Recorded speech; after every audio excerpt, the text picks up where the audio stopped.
오늘 제목 다 같이 한번 읽어보겠습니다. 시작. 옆에 분에게 시작. 어디에 있습니까? 네. 우리 지난주에 이어서 씨 뿌리는 비유를 함께 나누도록 하겠습니다. 네. 여기 네 종류의 사람이 등장하는데, 네 종류의 첫째는 길가에 떨어진 사람, 두 번째로는 돌밭에 떨어진 사람, 세 번째는 가시떨기에 씨가 떨어진 사람, 네 번째는 좋은 땅에 씨가 떨어진 사람. 자, 이 사람들 네 명을 나누고자 합니다. 첫 번째, 여기에 있는 이 첫 번째 그림에 지금 새가 잡아먹으려고 하니까 놀래죠? 여기 큰 눈을 뜨고 있죠. 길가에 떨어진 씨앗이라서 예수님이 이 말씀에 대해서 제자들이 이해를 못하니까 예수님이 이제 풀어서 설명을 해주시는 거예요. 마귀가 깨닫지 못하도록 말씀을 빼앗아가는 사람이라고 말씀을 합니다. 씨가 떨어져 있어서 길가에 있으니까, 길가라는 거는 이제 뭐냐면은 밭과 밭 사이에 논두렁 같은 그 두렁을 얘기합니다. 사람들이 계속 밟고 다니니까 딱딱한 거죠. 당연히 씨앗이 그 위에 굴러다니는 거고요. 그래서 새들이 날아다니다가 씨앗을 먹어버리는 거예요. 이 비유는 마태복음과 마가복음에도 나옵니다. 거기 보면 말씀을 듣고 깨닫지 못한 사람이라고도 똑같이 설명을 하고 있습니다. 길가 같은 사람이 생각이 부족해서, 깨닫는 능력이 없어서 깨닫지 못하는 것이 아니고 무관심한 것입니다. 신앙적인 것, 자기의 내면적인 것에 대해서 무관심한 것을 말씀하고 있는 거예요. 관심이 다른 데 가 있는 거예요. 그렇기 때문에 말씀을 듣기는 들었는데 깨닫지를 못하는 거예요. 관심이 없어요. 그렇든지 말든지 나는 오늘 해야 할 일이 있어. 나는 오늘 중요한 것들이 있어. 여러분, 깨닫지 못하면 어떻게 된다 그랬어요? 나중에 깨달을 수 있는 기회가 찾아오기 전에 마귀가 그 말씀을 훔쳐간다는 거예요. 물어가 버린다는 거예요. 귀로는 말씀을 들었지만 마음은 여전히 완고함과 죄악과 고집 때문에 마음으로 받아들이질 않아요. 더군다나 마귀는 믿음을 갖지 못하도록 가로챕니다. 자신의 무관심과 마귀의 이 상호작용으로 도무지 열매를 맺을 수 없는 그런 상태를 예수님이 말씀하는 거예요. 마귀는 도둑질하는 자예요. 훔쳐가는 자예요. 거짓 증인하는 자예요. 회방하는 자예요. 빼앗아가는 자예요. 빼앗아가도록 내버려두면 안 돼요. 훔쳐가도록 내버려두면 안 돼요. 다 같이 시작. 무릇 지킬 만한 것보다 더욱 내 마음을 지키라. 생명의 근원이 이에서 남이니라. 뭐가 난다고요? 생명의 근원이 난대요. 마음을 지키라는 거예요. 그 마음으로 말씀을 받아들이기 때문에. 말씀이 생명의 근원이에요. 예수 그리스도가 생명의 근원이기 때문에요. 누군가는 간직하려고 애쓰는데 누구는 빼앗깁니까? 관심이 없는 거예요. 빼앗겨도 귀중한 걸 빼앗긴 줄 모르는 거예요. 마귀가 와도 왔구나. 마귀는 뿔난 도깨비 모습보다 너무너무 아름다운 모습일 거예요. 실은 이 마귀의 그 뿔난 모습에 대해서 제가 좀 찾아봤는데, 이 중세 시대에 이 마귀의 모습을 이제 그리려고 하는데 어떻게 그려야 될까 하면서 이제 마귀의 모습을 이렇게 뿔을 그리고 그때부터 이제 이렇게 시작했다고 합니다. 어쨌든 가히 상상할 수 없을 정도로 내가 보기에 아주 멋지고 훌륭한 계획이지만 하나님과 전혀 상관없는 계획을 마음에 넣어줄 거예요. 그런데 우리는 그것이 굉장히 아름답고 굉장히 멋진 플랜이라고 받아들일 거예요. 무엇보다 달콤하고 매혹적인 모습으로 다가옵니다. 그러니 마귀인지 천사인지 분간을 못하는 거예요. 어떻게 분간할까요? 성령께서 성경을 통해서 분별력을 주시는 것 외에는 알아챌 방법이 없어요. 마귀는 나 마귀야 이렇게 안 합니다. 여러분이 사모하고 흠모할 만한 모습으로 다가와요. 그게 마귀의 정체예요. 분별해야 돼요. 말씀으로. 도둑이 있다는 것을 알며 문단속을 해야 되지 않겠습니까? 왜 우리 영혼에 문단속은 하지 않는 겁니까? 무관심하기 때문에 그렇습니다. 관심이 다른 데 가 있는 거예요. 다른 데 생각을 빼앗기고 있는 거예요. 그런 사람은 주님이 말씀을 주어도 마귀가 먹어버려요. 아무런 열매가 나지 않아요. 자, 두 번째로는 바위 위에 떨어진 씨앗입니다. 바위 위에 흙이 좀 있기 때문에 이 사람은 처음에는 기쁨으로 받아요. 그런데 뿌리가 내려지질 못하기 때문에 해가 나니까 말라버린 거예요. 바위 같은 돌 위에 흙이 얕게 깔려 있잖아요. 처음에는 바위의 온기 때문에 다른 데보다 싹이 빨리 납니다. 그런데 그만큼 습기가 빨리 없어져 버리기 때문에 금방 말라버리는 거예요. 처음에는 기쁨이 있고 은혜가 있어요. 여전히 바위 같은 마음의 딱딱함이 있는 거예요. 마음이 완고하다, 이 고집이 세다라는 겁니다. 내가 꺾이지 않아요. 절대로. 난 그럴 생각이 없어요. 말씀이 계속 나가는데도 꺾이지 않는 거예요. 바위가 있는 거예요. 그러다가 계속 기쁘냐? 처음에는 은혜가 있고 기쁨이 있는데 이 바위가 있기 때문에 꺾이질 않아요. 계속 기쁠 수가 없죠. 고난이 찾아옵니다. 그러면 말라버리기 시작하는 거예요. 뿌리가 내리질 않기 때문에. 세상에는 서비스업이 있습니다. 백화점, 레스토랑, 호텔 다 서비스업이죠. 그게 교회도 서비스업으로 분류가 돼 있어요. 교회는 여러분이 서비스를 받는 곳이 아닙니다. 썬데이 서비스라고 하는 내가 가끔 있어요. 웃긴 곳이죠. 썬데이 월십 서비스예요. 그죠? 월십 서비스예요. 오히려 여러분이 하나님을 섬기고 하나님께 여러분의 서비스를 드리는 거예요. 이 섬기는 거예요. 우리가 이게 거꾸로 이게 바뀌어 버린 거예요. 하나님의 서비스를 받으려고 온 거예요? 부르셨습니까? 한 잔 주세요. 여러분이 하나님께 서비스하는 거예요. 여러분의 섬김이, 여러분의 마음이 주님께 올려드리는 거예요. 그래서 예배는 프로스퀴네오라고 하는 단어를 씁니다. 엎드려 절하다라는 뜻이에요. 이 엎드려 절하다라는 것은 바닥에 바짝 엎드리는 거예요. 완전 그냥 바닥에 그냥 포복하듯이 바짝 엎드리는 거예요. 종이 주인을 보고 절할 때 말이죠. 그게 서비스예요. 신앙생활이 그렇습니다. 우리가 뿌리를 내리기 위하여 주님께서는 때로는 우리에게 불편한 일을 감당하실 때도 있어요. 내가 이거 과연 할 수 있을까요? 하라 말이야. 하라고 우리에게. 때로는 그렇게 하실 수 있어요. 또 때로는 언짢은 경험도 하게 하시면서 그걸 통해서 내가 신앙에 붙어 있는 법을 배우게 하시는 거예요. 신앙에 붙어 있는 법을요. 젖이 아니고 밥으로 먹인다는 거예요. 이거 안 되면 열매가 없어요. 오늘 굉장히 좀 메시지가 세죠. 어쩔 수가 없어요. 원래 씨 뿌리는 비유가 약간 셉니다. 나 들으라고 한 얘기 아니야? 아닙니다. 모두에게 다.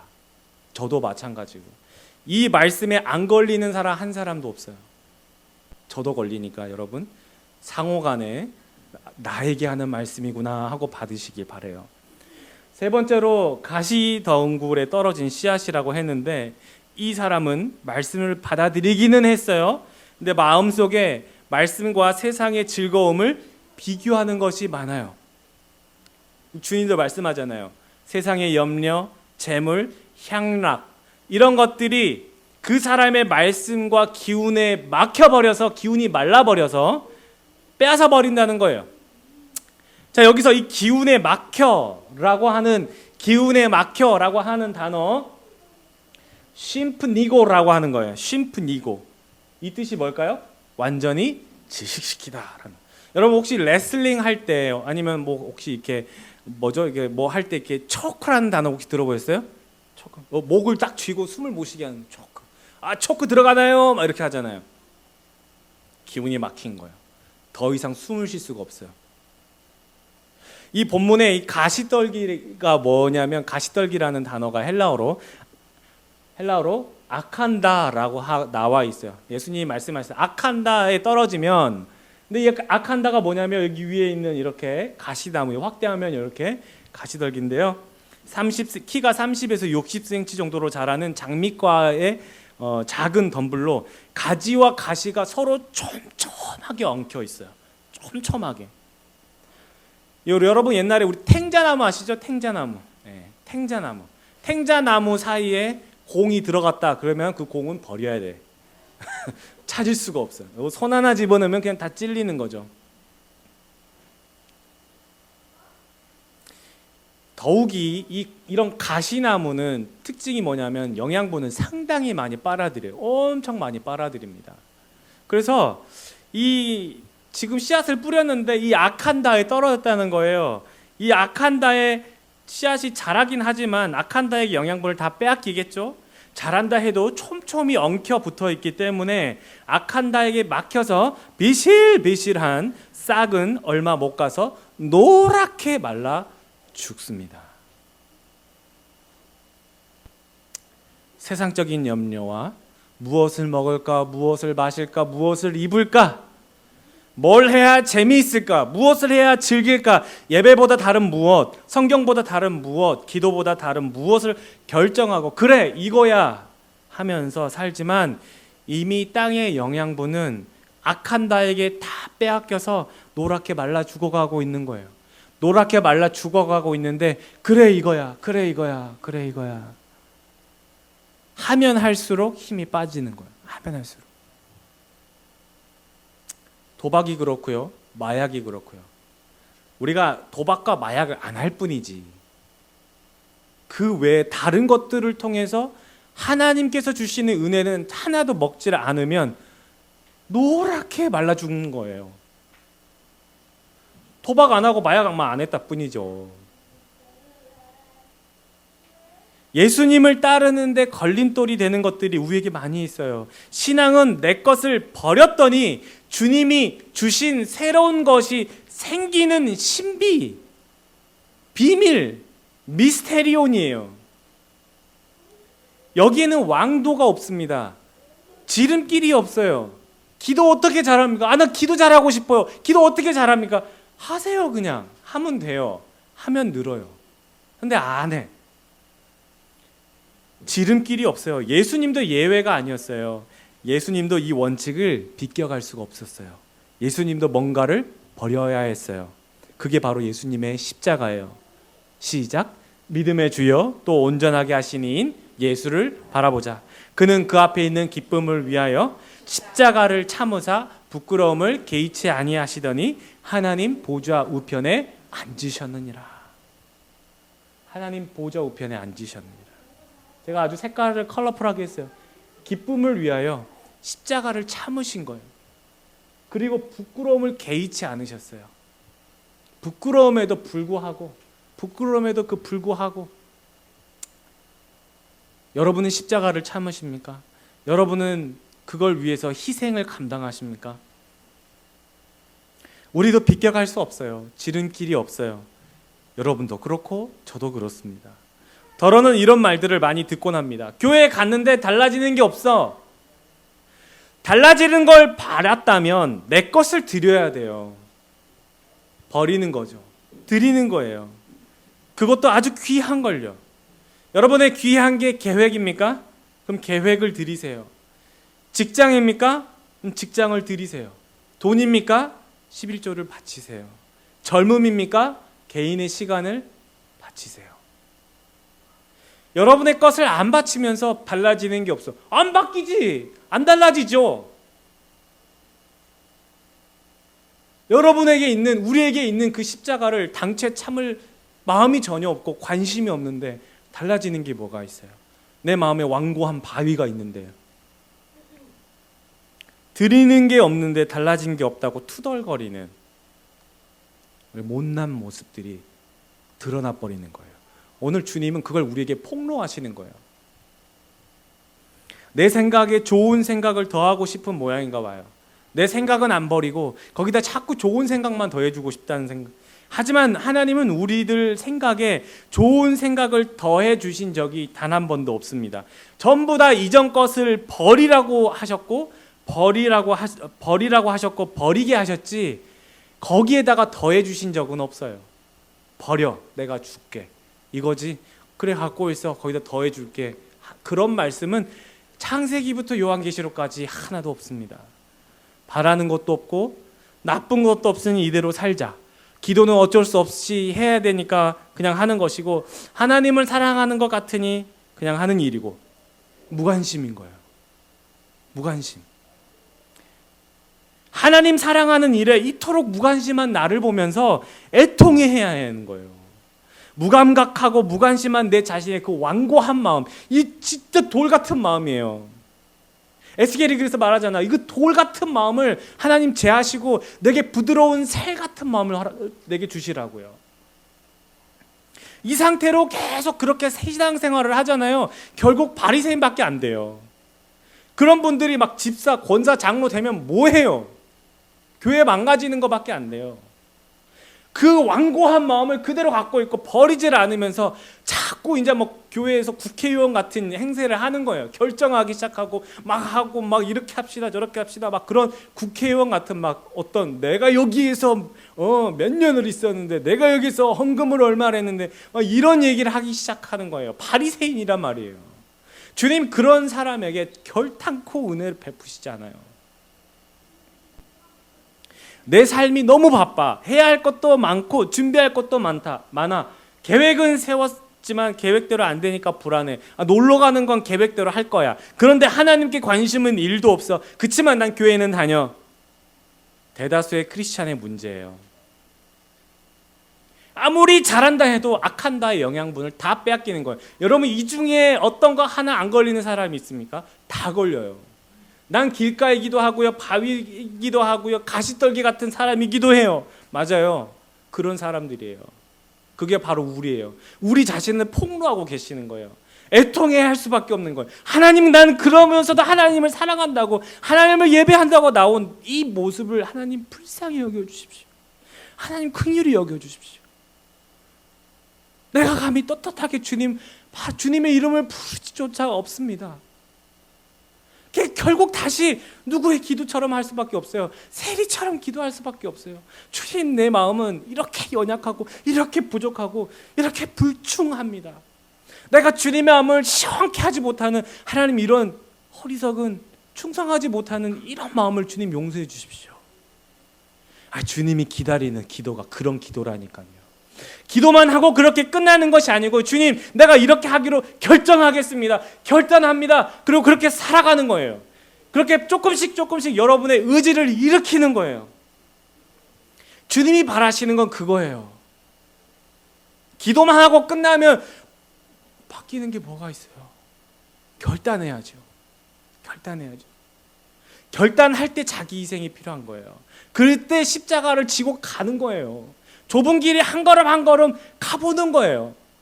그게 주님이 우리에게 말씀하시는 거예요. 그게 제자도예요.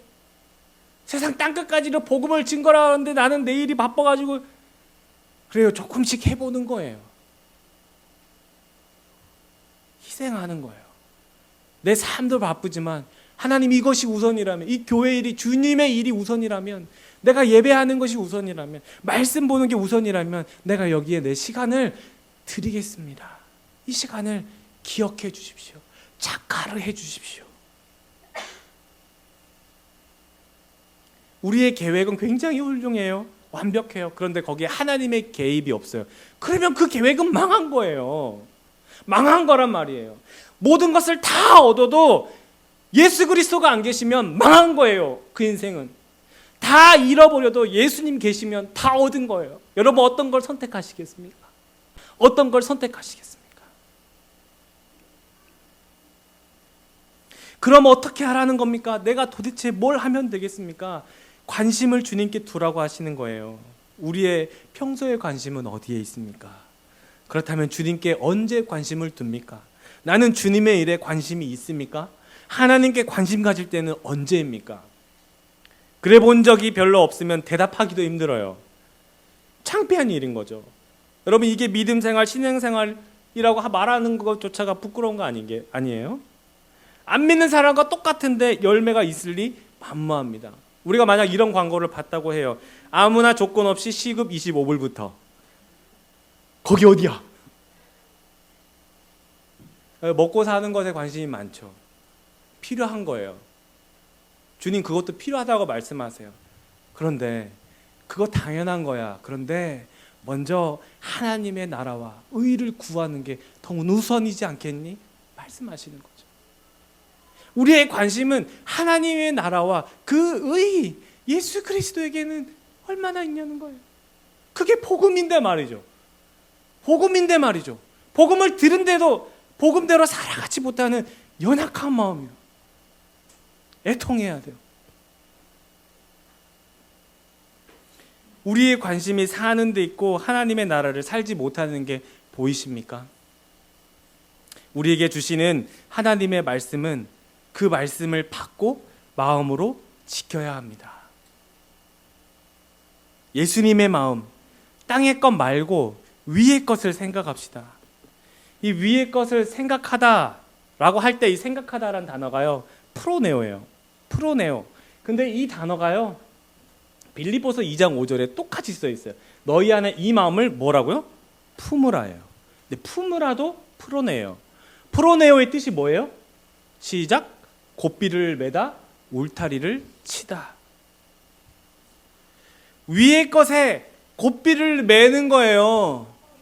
위의 것에 울타리를 쳐서 다른 것이 들어오지 못하도록 하라는 거예요. 내 마음을 지키라는 거예요. 생명의 근원이 거기서부터 나니까요. 울타리를 치고 고삐를 매는 거예요.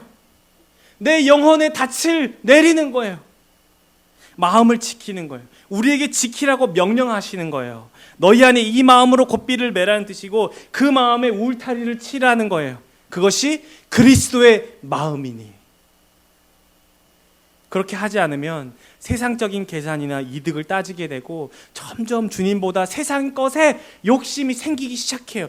욕심이 점점 커지고 커져서 잉태하고 죄가 생기고 죄 때문에 사망에 이르게 되는데 그것이 점점 노랗게 변해버리는 걸 모르고 있다는 거예요. 점점 초콜당해요. 질식당하고 있는데 그것을 모르고 살아가는 거예요. 사방에 가가고 있는데도 모르는 거예요. 그래서 주님이 오늘 이 말씀을 통해서 폭로하고 있는 걸 정신 차려. 선줄로 생각하지 말고 정신 차리라는 거예요. 마귀가 우는 사자처럼 두루 다니면서 삼킬자를 찾는다고 말씀하잖아요.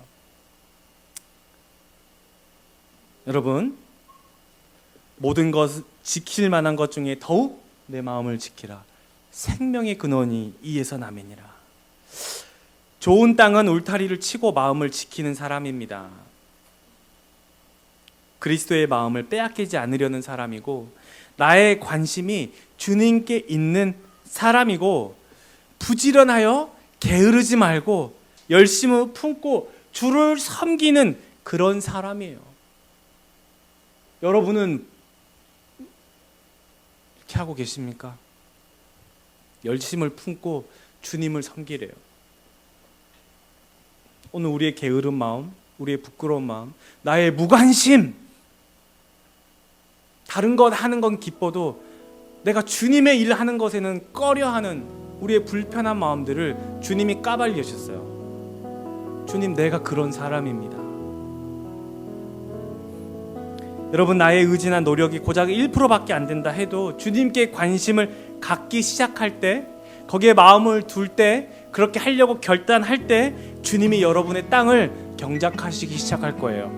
어차피 그 땅은 우리가 바꾸질 못해요. 우리는 경작할 수가 없어요. 주님이 바꾸실 거예요. 주님이 일하십니다.